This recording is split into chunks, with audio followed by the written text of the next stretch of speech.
Saludos cordiales, hoy vamos a revisar lo que es la programación modular.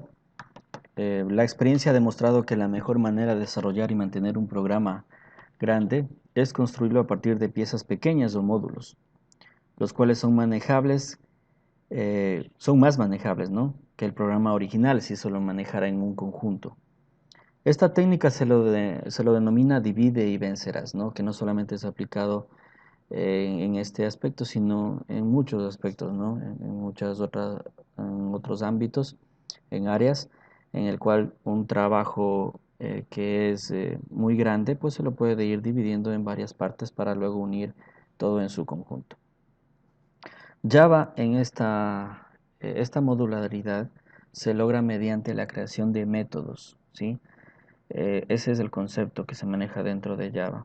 El concepto de método está ligado al ámbito del paradigma orientado a objetos, que esto lo veremos más adelante. Sin embargo, en otros lenguajes de programación, la modularidad no está obligatoriamente ligado a este concepto.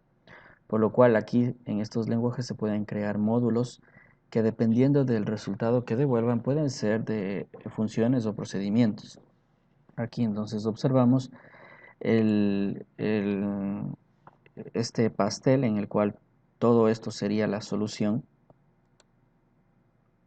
Todo esto sería la solución y pues podemos ir dividiendo en varias partes al proyecto para que, no sé, se puedan dividir en grupos de trabajo y se pueda ir abordando por partes, ¿no? Y se pueda incluso trabajar de manera paralela si así lo permite el trabajo. ¿Cuál es el modo de funcionamiento de un módulo o de un subprograma, también que se lo llama, o de una función o un procedimiento? Habíamos visto nosotros que dentro de cómo funciona, cómo se ejecuta un programa, empieza, ¿no?, desde el momento en el que se pone a ejecutar en el programa y dependiendo de las instrucciones, estas se van a ir ejecutando una tras otra, ¿sí? Pero si en una de estas instrucciones se hace una invocación o un llamado a una función, ¿sí?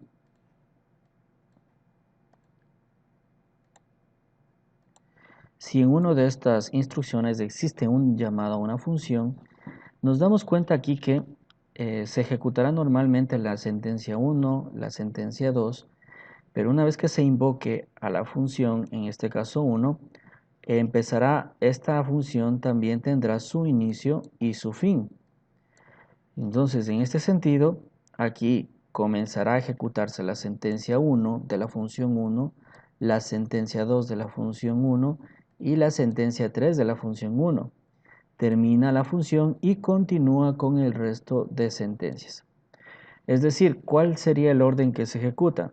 Instrucción 1, instrucción 2, luego vendría sentencia 1, sentencia 2, sentencia 3 y por último sentencia 4. Ese sería el orden de ejecución.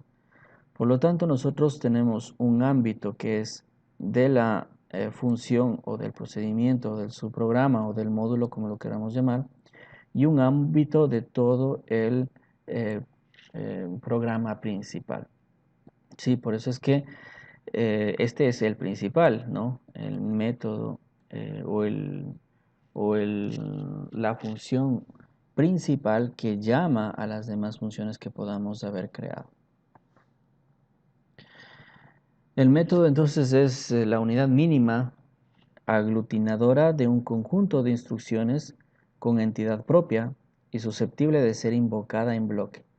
Puede recibir datos al ser invocados y devolver datos generados durante la ejecución del método. ¿Y cómo se lo define? Pues tenemos la cabecera, tenemos las llaves del cuerpo y el cuerpo con las instrucciones que tenemos. Ya hemos creado el método main en el cual hemos identificado la estructura que estamos viendo a continuación. Ahora bien, estos métodos en otros lenguajes de programación se los puede llamar también como procedimientos y funciones, ¿no? Para Java siempre será un método indistintamente, ¿no? Sin embargo, haciendo una diferencia nada más entre un procedimiento y una función, el procedimiento pues La única diferencia es que no puede regresar valores. Entonces, un procedimiento es un camino para dividir un gran programa en partes más pequeñas. Es el uso de los llamados procedimientos, ¿no? Un procedimiento es un grupo de instrucciones, variables, constantes, etcétera, que están diseñados con un propósito particular y tiene su nombre propio. Es como si tuviéramos un pequeño programa dentro de otro programa. Es decir, un procedimiento es un módulo de un programa que realiza tareas específicas y no puede regresar valores. Esta es la diferencia con una función, ¿no? No puede regresar valores a la parte principal del programa u procedimiento que lo está invocando.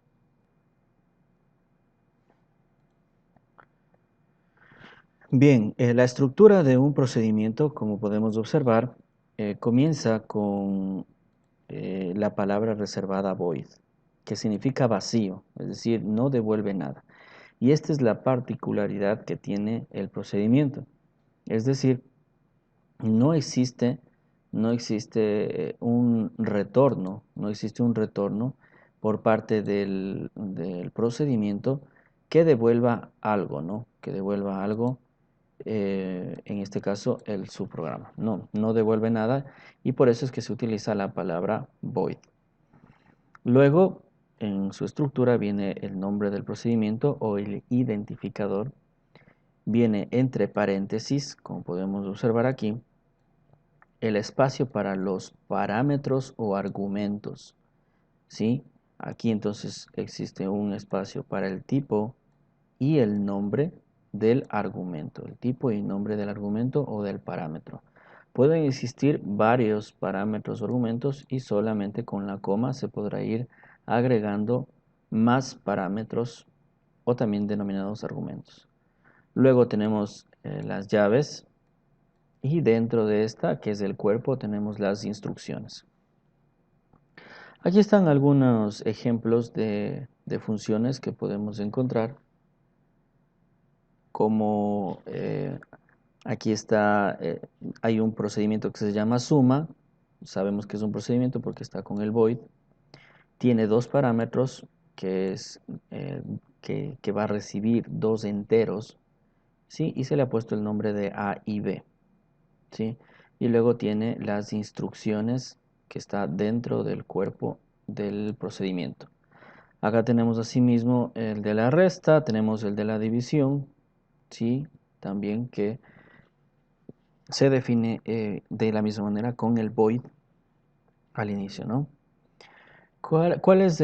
Aquí podemos ver ya en un ejemplo, tenemos creado un método, eh, bueno, un procedimiento, porque tenemos aquí el void, como podemos observar, que se llama sumar, ¿sí? En este caso no tenemos parámetros, ¿sí? No tenemos parámetros eh, en este procedimiento y solamente tiene un conjunto de instrucciones, tiene 4 instrucciones, ¿no? Como podemos observar aquí, 4 instrucciones que hace la sumatoria de dos variables. Tenemos el 5 y el 8, hace la sumatoria y presenta el resultado. Vemos aquí que está el encabezado, está el cuerpo del procedimiento, está el nombre del procedimiento, el tipo de retorno, que en este caso es vacío, y el modificador de acceso que nosotros podríamos ponerle como público o privado. Por lo general vamos a utilizar nosotros privados. Y parámetros que no existen, que en este caso está vacío la sección de parámetros o argumentos también que se llama. Aquí tenemos un procedimiento con parámetros en cambio, ¿no? Que tenemos aquí, el nombre se llama sumar. De la misma manera es un procedimiento porque no devuelve nada, lo está diciendo aquí. Tiene dos parámetros dos parámetros enteros. Y fíjense que aquí estos parámetros son utilizados. Miren aquí el número 1 y el num2 para poder hacer la suma y luego presentar el resultado. Sí, entonces los parámetros me permite delegar, ¿no? Porque miren en este ejemplo a mí me toca obtener estos datos. Tal vez tendría que leer desde consola los datos que quiero para poder hacer este ejercicio. Pero en este caso, miren, eso lo delego. Yo le digo, claro, yo puedo sumar, voy a hacer la operación de sumar, puede ser cualquier otra operación, ¿no? Pero necesito que me envíes el número 1 y el número 2 para hacer la operación. En otro ejemplo, supongamos quiero calcular la hipotenusa, ¿sí? Entonces envíame los catetos, ¿no? Opuesto y adyacente y yo puedo realizar esa operación. Esa es la finalidad, entonces, ¿no? De los subprogramas para poder realizar alguna programación de varias instrucciones. Aquí hay algunos ejemplos de procedimientos con parámetros que tenemos aquí con un solo parámetro. Aquí está con 3 parámetros de tipo entero. Aquí está con 2 parámetros de tipo float. Aquí está con 2 parámetros de tipo carácter. Y con 3 parámetros que tienen de diferente tipo de dato: entero, flotante y carácter.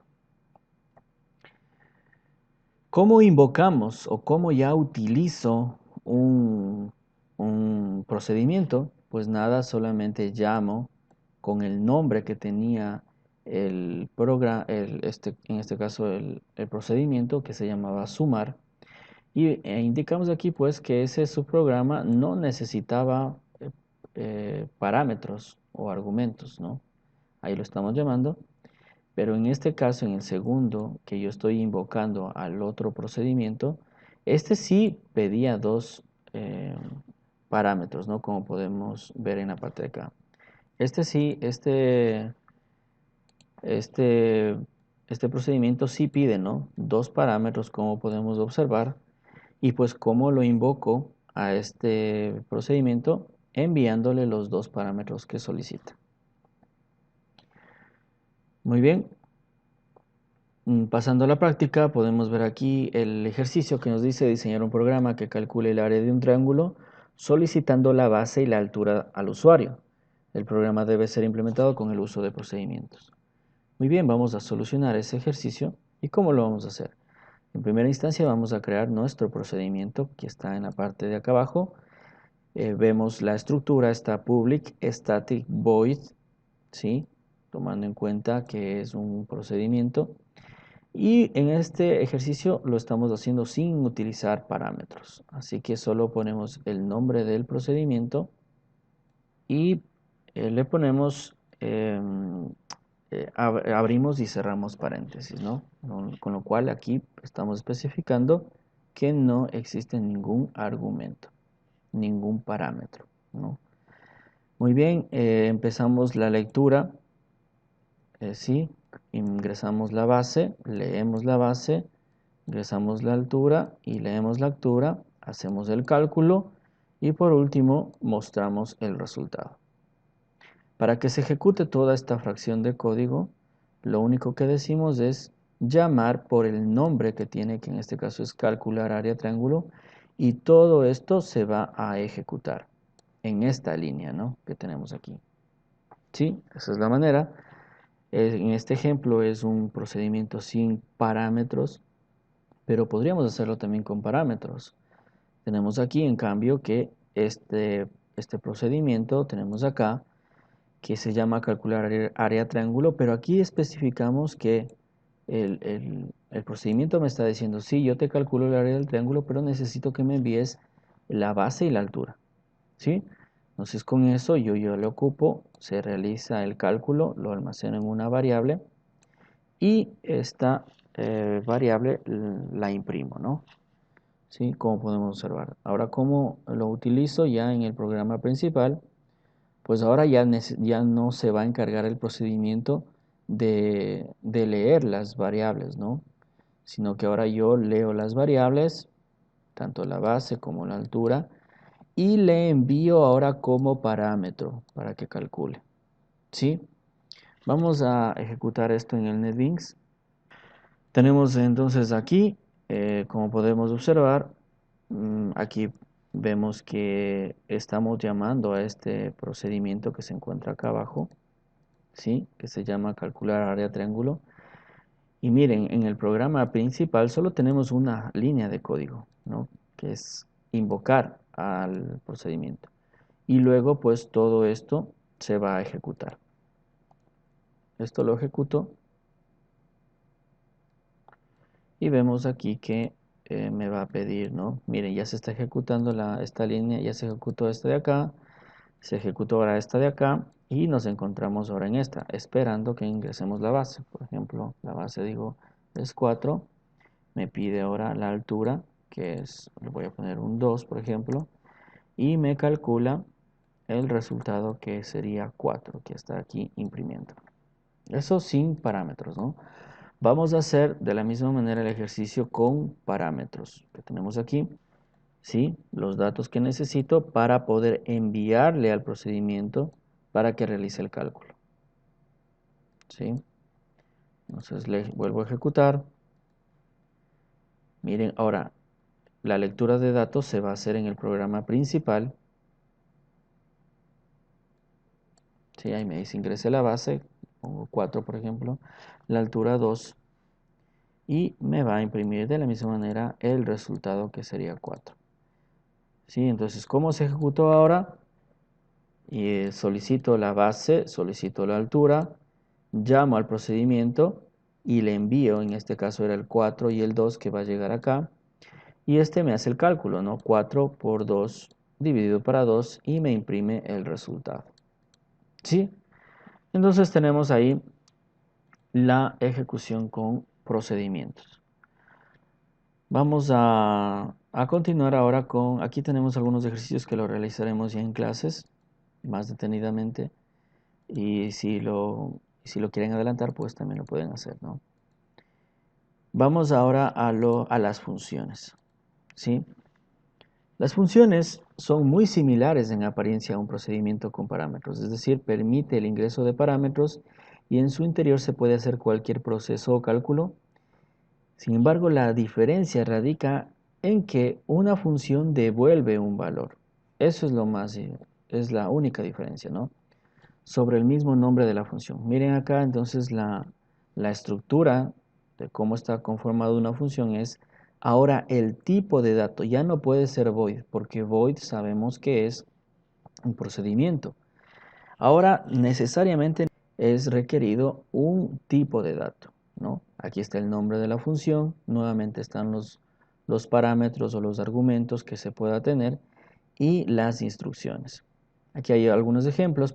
Miren, aquí tenemos ahora el cálculo de la suma que me devuelve un entero, me dice aquí. Es decir, luego que se realiza el procedimiento, el cálculo, esta función me va a devolver un entero.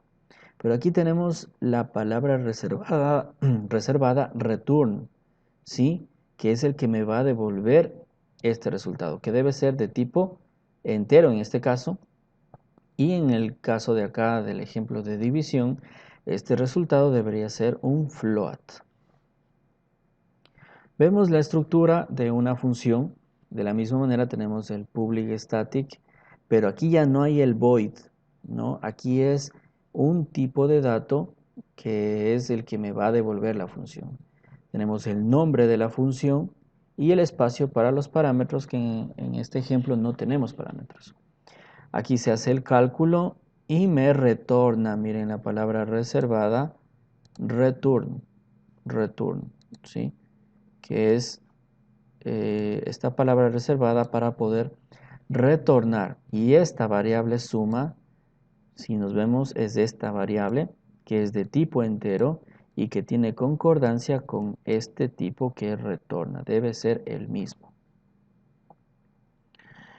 Vemos aquí de la misma manera con parámetros en cambio, de la misma manera tenemos el public static, el tipo de dato que en este caso es entero, int, el nombre que se llama sumar y ahora tenemos dos parámetros, int num1 y int num2 que son dos enteros.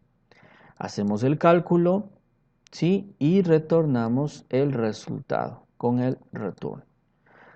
¿Cómo lo utilizamos ahora? ¿Cómo lo utilizamos? ¿Cómo invocamos? Pues miren, aquí está la invocación de una función. eh, Disculpen, aquí es una función, ¿no?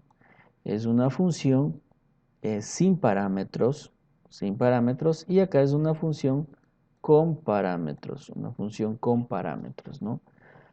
Si nos fijamos aquí, este resultado que me devuelva la función, yo lo voy a almacenar en una variable, porque sé que esta función me devuelve algo. Entonces yo puedo obtener este resultado y almacenar en una variable para poder utilizar. De la misma manera acá, solo que son con parámetros, le envío los parámetros y el resultado que me devuelva la suma lo almaceno en esta variable que se llama suma2 y que es de tipo entero. Si ponemos aquí en el ejemplo que habíamos hecho y estamos invocando suma 2, 3, le enviamos los valores y lo almacenemos en una variable que se llama res, ¿cuál es el resultado de la variable res? Pues será 5, ¿no? Porque está haciendo la suma de 2 más 3, 5. ¿Cuál es la función? ¿Sí? Es suma xy, donde xy yo le puedo enviar cualquier valor que yo desee, ¿sí? Y me va a devolver la suma. ¿Qué operación se utiliza? Pues es la sumatoria de dos números. ¿Y qué parámetros estoy utilizando? Pues es el 2 y es el 3 que estoy enviando como parámetros a esta función.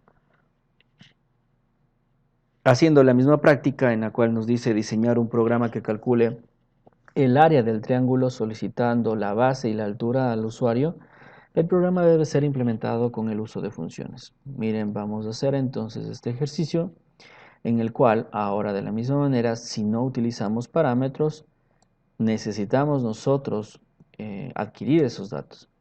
Para ello entonces la función se va a encargar de recolectar los datos mediante consola, tanto la base y la altura, y luego hace el cálculo, pero aquí ya no imprime, sino que le dice, mire, encontré el resultado y ahora sí pues te lo devuelvo, ¿no? Aquí está, es de tipo doble y que debe coincidir con el doble de acá, ¿no?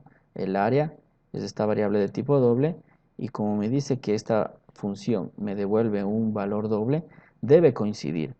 Así que cuando yo invoco a esta función, aquí estoy invocando, ¿no?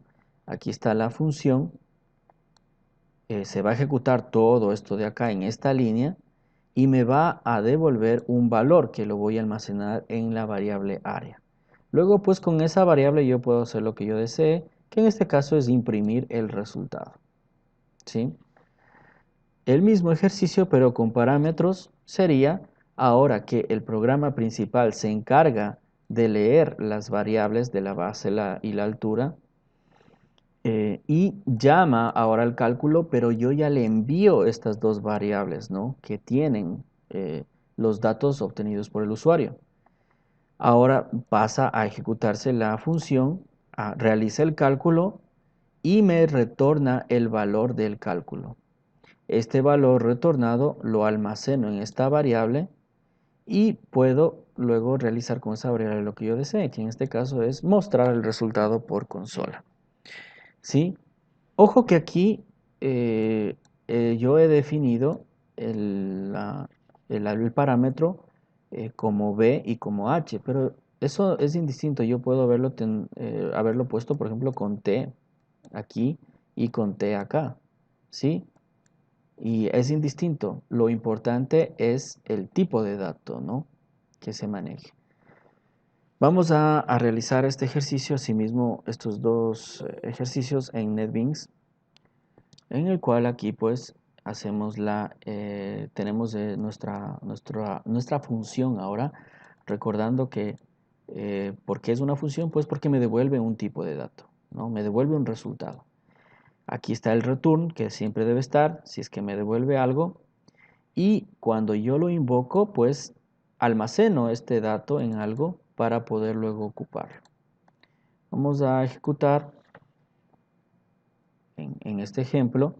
El que se encarga de la recolección de datos es la misma función. Me dice ingrese la base, por ejemplo 4, ingrese la altura, por ejemplo 3, y me da como resultado 6, ¿no? Entonces, este me devolvió el cálculo que se realizó y este resultado fue guardado en esta variable. Al final, con esta variable yo lo que hice fue mostrar el resultado. Vamos a hacer el mismo ejercicio pero con parámetros. Pues quien se encarga de la creación de la adquisición de los datos es el mismo programa principal, ¿no? Vemos acá que está la función, solamente se encarga de realizar el cálculo, sí que es lo recomendable, no debería, o bueno, en ciertos casos quizás también se le puede delegar la opción de obtener los datos, ¿no? Pero casi siempre lo que es mejor es manejarlo con parámetros, ¿no? Para que sea, sea otro programa quien se encargue de la lectura. Aquí entonces pues hacemos la lectura de B de la base, hacemos la lectura de la altura y estos dos parámetros, estos dos datos lo enviamos como parámetro a la función. Esta función ejecutará todo lo que tenga en el cuerpo, sé que me debe devolver un valor que es doble y este valor lo almaceno en esta variable que se llama área. Por último, imprimo este valor. Vamos a revisar cómo funciona. Ahí me dice ingrese la base, que voy a poner por ejemplo 5, la altura, que por ejemplo le puedo poner 4, 5 por 4, 20 y divido para 2, que me daría el resultado 10. Como podemos observar, hemos visto la funcionalidad de los procedimientos y las funciones, ¿no? Que en Java se llaman métodos, es decir, no hace una distinción. Sin embargo, en otros programas sí se hace esa distinción de función y procedimiento, ¿no? Mientras que para Java siempre será solamente un método.